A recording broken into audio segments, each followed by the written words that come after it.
সুপ্রিয় দর্শক মণ্ডলী, হাতিল আজকের সংবাদপত্রে স্বাগত জানাচ্ছি আপনাদের সবাইকে। দর্শক মণ্ডলী, আমাদের সঙ্গে রয়েছেন সমকালের উপদেষ্টা সম্পাদক আবু সাইদ খান। সাইদ ভাই, স্বাগত আপনাকে। ধন্যবাদ।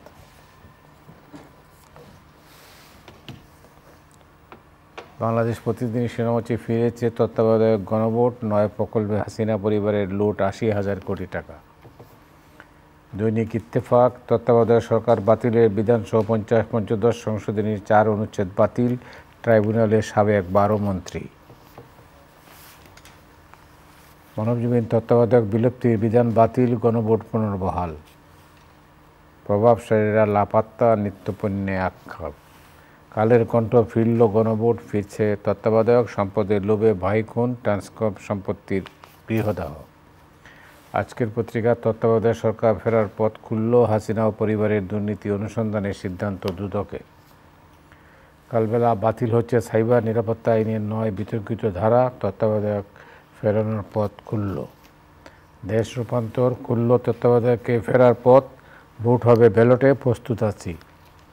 প্রধান নির্বাচন কমিশনার, সময়ের আলো, ফিরল তত্ত্বাবধায়ক সরকার ব্যবস্থা, গুম খুনে মিলেছে শেখ হাসিনার সম্পৃক্ততা। খবরের কাগজ, ফিরছে তত্ত্বাবধায়ক সরকার, সিরিয়ায় গণকবরে লক্ষাধিক লাশ। করতোয়া, ফিরল তত্ত্বাবধায়ক সরকার, জাতীয় নির্বাচন ব্যালটে। The Business Standard, Hasina government scrapping of polls time caretaker system illegal, high court. তো আপনি তো শুনলেন, তত্ত্বাবধায়ক সরকার নিয়েই আজকে সবকটা কাগজের শিরোনাম। সেই তত্ত্বাবধায়ক সরকার ব্যবস্থা আবার ফিরল, সঙ্গে থাকলো গণভোটও, এটাও বাতিল করা হয়েছিল। আপনি কীভাবে দেখছেন? প্রথমত হচ্ছে যে তত্ত্বাবধায়ক সরকারের বিধান বাতিল করাটা অবৈধ ছিল। এটা ক্ষমতা টিকে থাকার জন্য তারা এটা করেছিল, এবং যেটা সেই সময় অ্যামিকাস কিউরি যারা ছিলেন কেউ কিন্তু রাজি ছিলেন না। তো জনগণ তো রাজি ছিলেন না, এমনকি আওয়ামী লীগ পার্লামেন্টারি বোর্ডের মিটিংয়েও কিন্তু তারা তত্ত্বাবধায়ক সরকারের পক্ষে ছিল। হঠাৎ করে তড়িঘড়ি করে তত্ত্বাবধায়ক সরকারটা বাতিল করে দেওয়া হলো। আজকে আদালতের রায়ের মধ্য দিয়ে তো তত্ত্বাবধায়ক সরকার ফিরে এসেছে, সেই সঙ্গে গণভোটও ফিরে এসেছে। আমার মনে হয় এটা ঐতিহাসিক ঘটনা। তো এই ঘটনার মধ্য দিয়ে গণতন্ত্রের যাত্রা সুগম হবে এবং মানুষ তারা আবার নির্দ্বিধায় ভোট দিতে পারবে। কেননা আমাদের দেশের অভিজ্ঞতা বলে যে দলীয় সরকারের অধীনে কখনো নির্বাচন নিরপেক্ষ হয় না, ইলেকশন কমিশনার যাই হোক। কেননা ঘটনা হচ্ছে যে তার যখন দল থাকে এবং প্রশাসন পুলিশ সেই দলের কথাই শোনে। এই জন্য যেহেতু তত্ত্বাবধায়ক সরকারের কোনো দল থাকে না, সেহেতু নির্বাচনে এই ধরনের কারচুপির কোনো সুযোগ থাকে না, তারা একটা নিরপেক্ষ অবস্থান গ্রহণ করতে পারে। আমার মনে হয় বাস্তবতা, বাংলাদেশের বাস্তবতায় এটাই হচ্ছে সমাধান, এর বাইরে কোনো সমাধান নেই। এবং যতক্ষণ পর্যন্ত গণতন্ত্রের চর্চার জায়গাটা একটা উচ্চ পর্যায়ে না যাবে, ততদিন পর্যন্ত তত্ত্বাবধায়ক সরকারকে সংবিধানের অংশ রাখতে হবে, এর কোনো বিকল্প নেই। আপনি জানেন যে ডক্টর বদিউল আলম মজুমদার এই বিষয়টি আদালতে নিয়ে গিয়েছিলেন। তিনি এক প্রতিক্রিয়ায় বলেছেন যে গণতন্ত্রের যাত্রা শুরু হতে পারে, এটা একটা শুভ উদ্যোগ, এবং এটা এই রায়ের মধ্যে দিয়ে বাংলাদেশে আগামী দিনের গণতন্ত্রের পথ আরও সুগম হবে। না না, নিশ্চয়ই উনি যথার্থই বলেছেন। বদিউল আলম মজুমদার এবং আরও 4 জন তারা কোর্টে রিট করেছিলেন, এবং এর মধ্য দিয়ে যেটা হয়েছে, আর একটা হচ্ছে কোর্ট এখানে সবচেয়ে যে জিনিসটা আমি বলবো যে খুব বাস্তবসম্মত একটা রায় দিয়েছেন, সেটা হলো যে শুধুমাত্র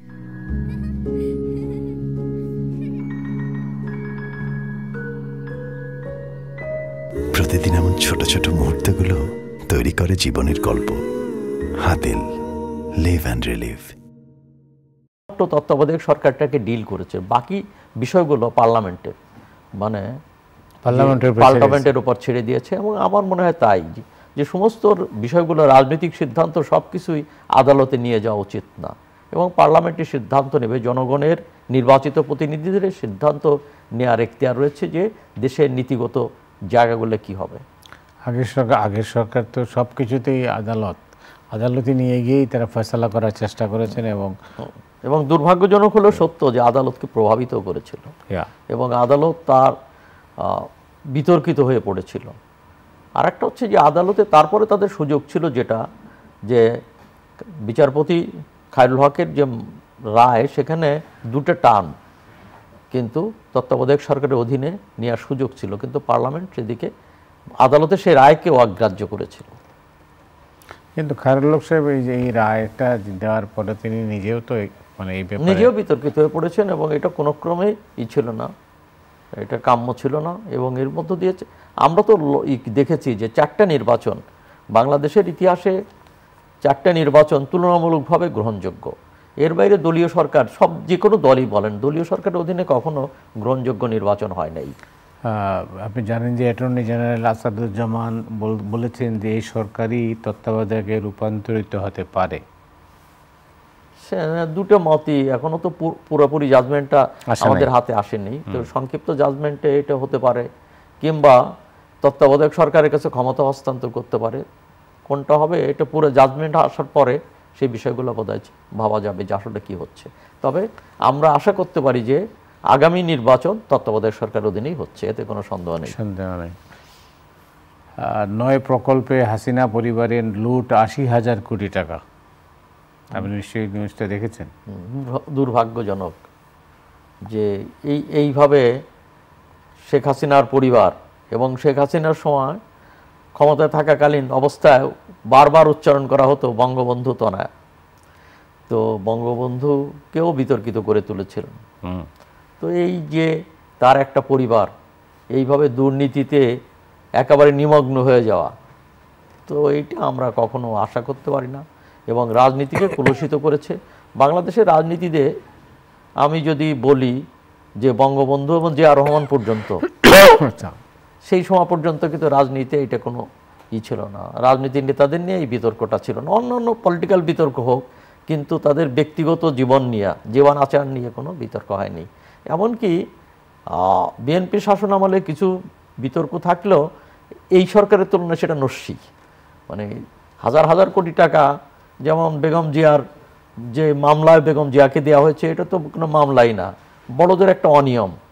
তো সেই অনিয়মের জন্য যে সাজা দেওয়া হয়েছে এবং তাকে দীর্ঘদিন পর্যন্ত যেভাবে রাখা হয়েছিল, এমনকি তার বিদেশে চিকিৎসার সুযোগটাকেও বঞ্চিত করেছিল, এটা খুবই দুর্ভাগ্যজনক। আর এখন তো মানে কিছু করতে গিয়ে সব বেরিয়ে গেছে, শুধুমাত্র কতিপয় কোম্পানি না, স্বয়ং মানে শেখ হাসিনা পরিবার, তিনি, তার বোন, তার ছেলে এবং তার বোনের কন্যা, তো সবাই তো আজকে দুর্নীতিতেই হয়েছে।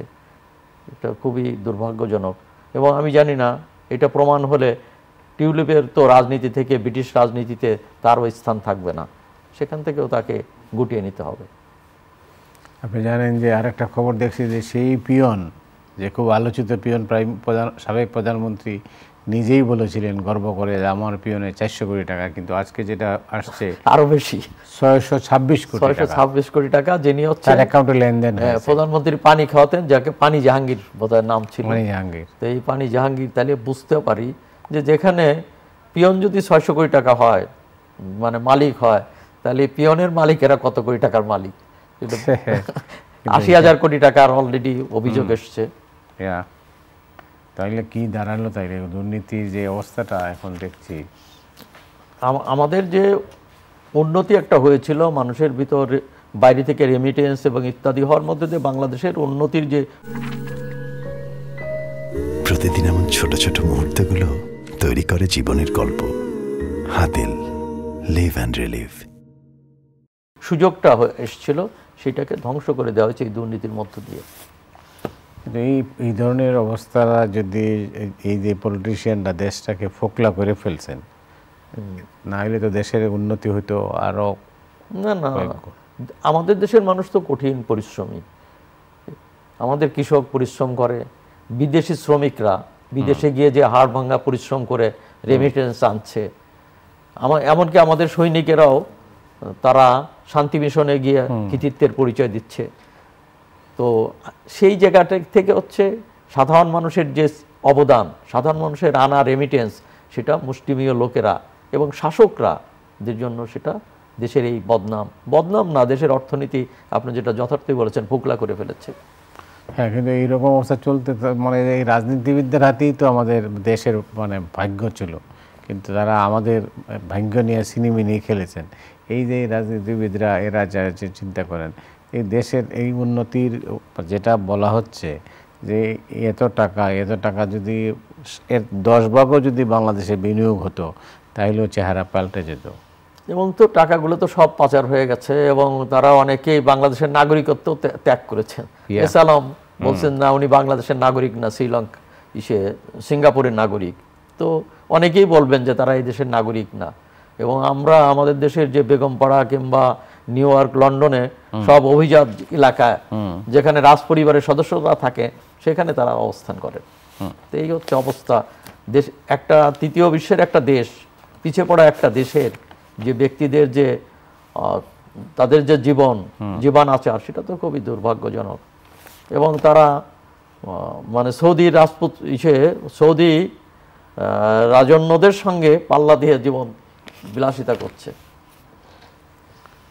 না, এখন যেভাবে এই প্রতিযোগিতা দিয়ে টাকা লুট করা, টাকা পাচার করা চলেছে, ওখানে কোনো প্রশাসন ছিল না। প্রশাসনের কিন্তু ইশারা ইঙ্গিতেই কিন্তু অথবা সরাসরি তাদের সাথে যোগসাজশে টাকা পাচার করা হয়েছে। প্রশাসন এখন যে টাকা পাচার করা হয়েছে এই টাকা ফেরত আনার ব্যাপারে আপনি কি দেখছেন? আপনি কি মনে করেন যেভাবে মানে সরকারি তৎপরতা দেখছি আমরা, তাতে তো খুব সহসা টাকা আসবে বলে মনে হয় না? কঠিন ব্যাপার। এর জন্য দরকার পলিটিক্যাল উইল, রাজনৈতিক সদিচ্ছা দরকার, অঙ্গীকার দরকার, সেই দৃঢ় অঙ্গীকার। সেটা তো তাছাড়া আর এটা হবে না। এবং এই ব্যাপারে কিন্তু জনগণ ঐক্যবদ্ধ আছে। জনগণ চাইছে যে এর একটা বিচার হোক, সুরাহা হোক, এবং যে অপবাদ জাতির কপালে লেগেছে এটা থেকে জাতিকে মুক্ত হওয়া দরকার। এবং এই ব্যাপারে জনগণ সবাই একমত রয়েছে। কিন্তু এখন এই সরকার কদ্দূর করতে পারবে, পরে নির্বাচিত সরকার এসে কদ্দূর এগিয়ে নিয়ে যেতে পারবে সেটা এখন পর্যন্ত স্পষ্ট না। তবে হওয়া দরকার, এর একটা বিচার হওয়া দরকার, দৃষ্টান্তমূলক শাস্তি হওয়া দরকার, যাতে আগামীতে যেন কোনো শাসক এসে এই ধরনের অপকর্ম করতে না পারে। আপনি জানেন যে এটা সম্ভবত আজকের পত্রিকায় খবর দিয়েছে বিডিআর হত্যাকাণ্ডের পুনঃতদন্তে কমিটি হচ্ছে। এটা হওয়াই উচিত যে আসলে ভিতরে কি ঘটেছিল সবকিছু তো আমাদের কাছে এখনো ঝাপসা, স্পষ্ট না, এগুলো হওয়া উচিত। কিভাবে হবে সেটা তো হতেই পারে, ট্রুথ কমিশন গঠন হতে পারে, যেটা পৃথিবীর বিভিন্ন জায়গায় তো দেখা গেছে যে ট্রুথ কমিশন গঠন করে সেখানে সত্য উদ্ঘাটন করা হয়। এবং বিচারিত শেষ কথা নয়, সমস্ত কিছুই জাতির জানার অধিকার রয়েছে আসলে কি হয়েছিল, এবং তাদের পরিবারও জানার অধিকার রয়েছে। কালবেলা শিরোনাম হচ্ছে বাতিল হচ্ছে সাইবার নিরাপত্তা আইনের 9 বিতর্কিত ধারা। সেটা তো নিশ্চয়ই আমার মনে হয় এটার মধ্য দিয়ে বাক ব্যক্তির স্বাধীনতা নিশ্চিত হবে, সংবাদপত্রের স্বাধীনতা নিশ্চিত হবে। গত 16 বছর আমরা তো হাত খুলে লিখতে পারি নেই, বলতেও পারি নেই। তো এই যে বারবার বাধাপ্রাপ্ত হয়েছে, অনেক ভাবতে হয়েছে, লেখার আগে বিভিন্ন এজেন্সি থেকে ফোন এসছে।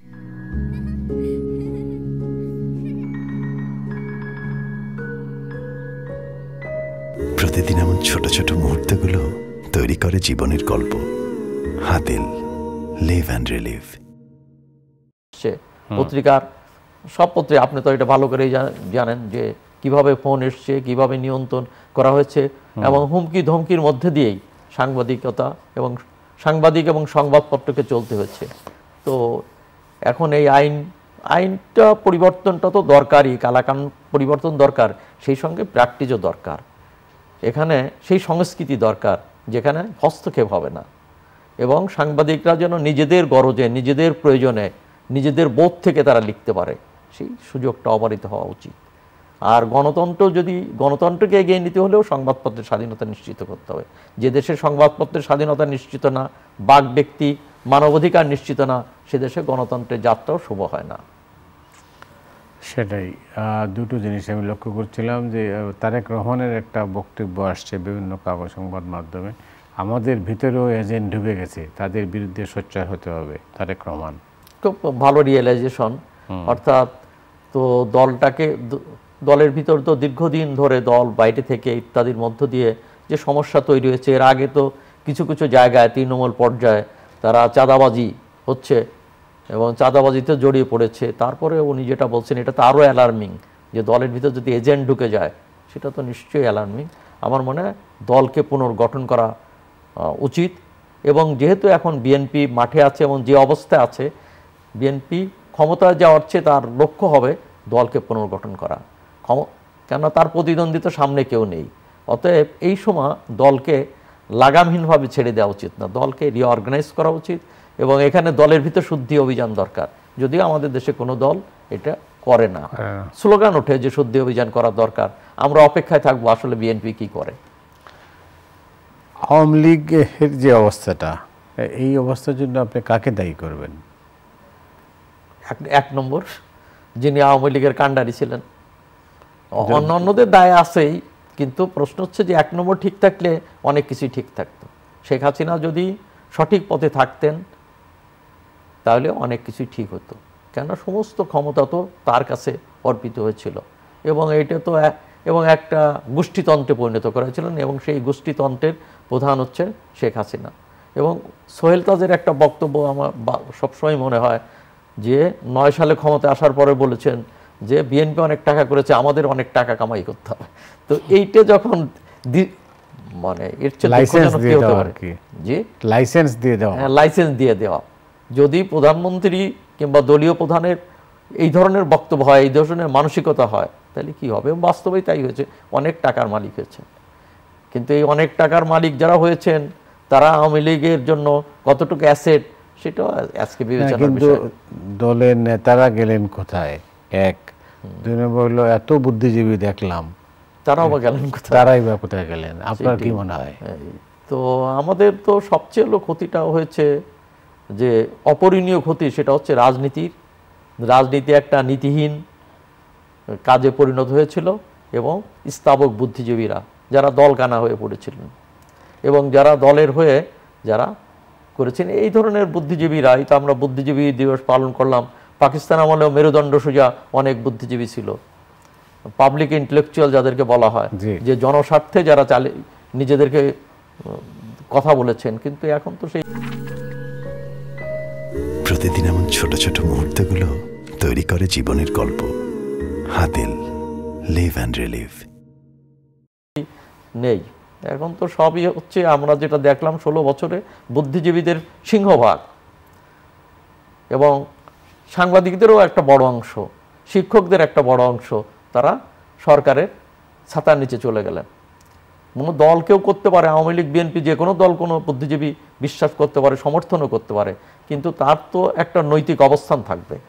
তাকে তো সাদাকে সাদা, কালোকে কালো বলতে হবে, কিন্তু আমাদের বুদ্ধিজীবীরা তো তা বলে নেই। এবং বুদ্ধিজীবীদের দেখে মনে হয়েছে যে দলীয় ক্যাডারের আচরণ করেছে বুদ্ধিজীবীরা। সরকার এবং দল এক হয়ে গেছিল, সব এক, সরকার, দল, প্রশাসন সব কিছুই একাকার ছিল। এইটাই হচ্ছে দুর্ভাগ্যজনক, যে কারণে এই ধরনের অঘটনগুলো ঘটেছে। এবং এই যে সরকার এবং দল, এই নেক্সাস ছাড়া কিন্তু এই ধরনের অপকর্ম হতো না, এটা সম্ভব ছিল না। যদি ধরেন সরকারের যারা সাংবিধানিক পদেও যারা ছিলেন, তারাও আমরা দেখেছি যে তারা তাদের ভূমিকা পালন করতে পারেননি, প্রশাসনের তো পারেনি নাই। তো সব কিছুই আজ্ঞাবহ, মানে সেবা দাসে পরিণত হয়েছিল। মেকানিজমটা এরকমই ছিল যে আজীবন ক্ষমতা থাকবে। 41 সালে তো অলরেডি ঘোষণাই করা হয়েছিল যে 41 সাল পর্যন্ত দেশটাকে একটা বড় উন্নতির শিখরে নিয়ে যাওয়ার জন্য 41 সাল তাকে ক্ষমতায় থাকতে হবে, এবং থাকতে হলে আরও কয়েকটা নির্বাচন। তো এখন হলো 24, আরও মিনিমাম তো ডজনখানেক নির্বাচন, 5-6টা নির্বাচন, তাদেরকে আরও 5-6টা নির্বাচন এইভাবে আসতে হতো। শেষ করব, তবে আপনি জানেন যে লাস্ট একটা মানে আজকের দিনে অবশ্য একটা ভালো খবর দিয়েছেন প্রধান নির্বাচন কমিশনার নাসির উদ্দিন। তিনি বলছেন যে ইভিএমে নয়, জাতীয় নির্বাচন হবে ব্যালটে, যার জন্য লড়াই হলো অনেক দিন। সেটা হওয়া উচিত। আর একটা হচ্ছে যে এই ইভিএম কেনার পিছনে তো একটা মানে বই ছিল, বাণিজ্যও ছিল, এই বাণিজ্য ছিল, এবং এই ইভিএম কেনা এবং যারা ইন্ট্রোডিউস করেছিল তাদেরকেও খুঁজে বের করা উচিত, তাদেরকেও বিচারের আওতায় আনা উচিত, যে এইভাবে মানে রাষ্ট্রীয় সম্পদ নিয়ে, রাষ্ট্রীয় অর্থ নিয়ে এইভাবে ছেলে খেলা করা যায় না। পৃথিবী উন্নত দেশগুলোতেও তো ভোট ব্যালটে হচ্ছে, আর ইভিএম, আর আমাদের ইভিএম ছিল তো একেবারে ত্রুটিপূর্ণ, কেন এটাকে রিচেক করার কোনো সুযোগ ছিল না, বাক্সের ভিতরে যা ঢোকানো হবে এবং এটাকে রিকাউন্ট করার কোনো সুযোগ ছিল না। রাইট, সেই আর কি। অনেক ধন্যবাদ আপনাকে। ধন্যবাদ আপনাকে। দর্শক মণ্ডলী, আজ রাতের মতো এখানে বিদায় নিচ্ছি, আগামীকাল আবার দেখা হবে। শুভরাত্রি।